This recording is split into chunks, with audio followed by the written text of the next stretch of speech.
యాకోబు పత్రిక 2వ అధ్యాయము 14వ వచనం నుంచి 17వ వచనం వరకు పరిశీలన చేద్దాం. నా సహోదరులారా, క్రియలు లేనప్పుడు ఎవడైనను తనకు విశ్వాసం కలదని చెప్పినాడలా ఏమి ప్రయోజనము? అట్టి విశ్వాసం అతన్ని రక్షింపగలదా? సహోదరి అయినను దిగంబరి అయి ఆనాటికి భోజనం లేక ఉన్నప్పుడు మీలో ఎవడైనను శరీరమునకు కావలసిన వాటిని ఒక సమాధానంగా వెల్లుడి, చలి కాచుకొనుడి, తృప్తి పొందుడని చెప్పినాడలా ఏమి ప్రయోజనము? అలాగే విశ్వాసం క్రియలు లేనిదైతే అది ఒంటిగా ఉండి మృతమైనదగును.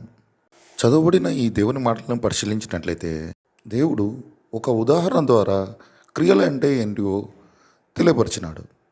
సహోదరి అయినను వస్త్రం లేక, తర్వాత ఆహారం లేక ఉన్నట్లయితే దేవుని పిల్లలు అనే వాళ్ళు ఏం చెప్తున్నారు అంటే, సమాధానంగా వెళ్ళు, దేవుడు నిన్ను కాపాడుతాడు, నిన్ను తృప్తిపరుస్తాడు అని చెప్తున్నారు.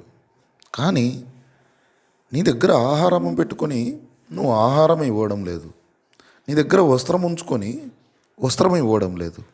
ఇటువంటి క్రియలు లేకుండా దేవుడు ఉన్నాడనే విశ్వాసము నీకు ఉండటం వల్ల ఏమి ప్రయోజనము అని ఈ వచనాల ద్వారా దేవుడు తెలియజేస్తున్నాడు. ఈ విధంగా క్రియల గురించి తెలియజేసిన దేవుడు 19వ వచనంలో విశ్వాసం గురించి ఈ విధంగా చెప్తున్నాడు. దేవుడొక్కడే అని నీవు నమ్ముచున్నావు, అలాగూ నమ్మటం మంచిదే. దయ్యములను నమ్మి వణుకుచున్నవి. ఈ వాక్యంలో విశ్వాసం గురించిన కంపారిజన్ భలే ఉంది. అదేంటంటే, నీవు నమ్ముచున్నావు, దయ్యాలు నమ్ముచున్నాయి. దయ్యాలు ఇటువంటి సహాయాన్ని చేయలేవు, నువ్వు చేస్తావా? నీవు నమ్ముతున్నావు, బాగుంది. మరి నీకు దయ్యాలకు మధ్య తేడా ఏముంది? ఇంతవరకు క్రియల గురించి, విశ్వాసం గురించి తెలియజేశాడు. ఇప్పుడు విశ్వాసము, క్రియలు ఏ విధంగా ఉన్నాయో 20వ వచనం నుంచి పరిశీలన చేద్దాం. వ్యర్థుడా, క్రియలు లేని విశ్వాసము నిష్ఫలమైనదని తెలుసుకుని కోరుచున్నావా? మన పితరుడైన అబ్రహాము తన కుమారుడైన ఇస్సాకును బలిపీఠం మీద అర్పించినప్పుడు అతడు క్రియల వలన నీతిమంతుడని తీర్పు పొందలేదా? విశ్వాసము అతని క్రియలతో కూడి కార్యసిద్ధి కలగజేసననియు, క్రియల మూలముగా అతని విశ్వాసం పరిపూర్ణమైనదనియు గ్రహించుచున్నావు కదా.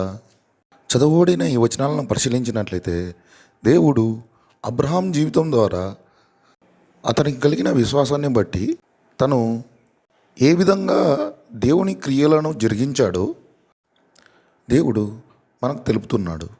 ఇక్కడ అబ్రహాము ఏం చేశాడంటే, తన కుమారుణ్ణి దేవుడు బలి అర్పించమనినప్పుడు అబ్రహాము తనకున్న విశ్వాసాన్ని బట్టి ఏదైతే ఏముంది, దేవుని మాట నెరవేర్చడం అనేది ఇంపార్టెంట్ అని చెప్పేసి తన కుమారుని బలి ఇవ్వడానికి కత్తి ఎత్తి చంపబోయినాడు. అప్పుడు దేవుడు అడ్డుకున్నాడు. దేవుడు అడ్డుకోకుండా నింటే చంపేసేవాడేమో. ఆ విధంగా అబ్రహాము తనను నష్టపరచుకోవడానికి, కష్టపెట్టుకోవడానికి, దేవుని మాట నెరవేర్చడానికి ఇష్టపడినాడు. ఆ విధంగా నువ్వు, నేను కూడా దేవుడు చెప్పిన ప్రతి మాటను, ప్రతి ఆజ్ఞను నెరవేర్చడానికి నష్టపరుచుకుంటూ, ఇబ్బంది పడినా, బాధపడుతున్నా దేవుని ఆజ్ఞను నెరవేర్చడానికి ఇష్టపడే వారంగా ఉండాలని దేవుడు ఈ విశ్వాసము, క్రియల వలన మనకు తెలియజేస్తున్నాడు. చివరిగా 26వ వచనము పరిశీలన చేద్దాం. ప్రాణము లేని శరీరం ఎలాగూ మృతమో అలాగే క్రియలు లేని విశ్వాసము మృతము.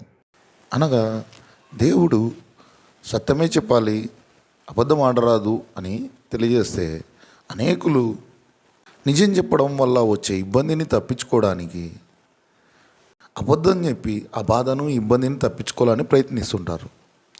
ఆ విధంగా ఇంకా దేవుడు అనేకమైన ఆజ్ఞలు ఇచ్చినాడు. ఆ ఆజ్ఞలన్నింటినీ పాటించడమే క్రియలు. అటువంటి క్రియలు లేకుండా నువ్వు విశ్వాసం కలిగి ఉండి కూడా వ్యర్థమే, అది మృతము అని దేవుడు ఈ పాఠం ద్వారా మనకు తెలియజేస్తున్నాడు.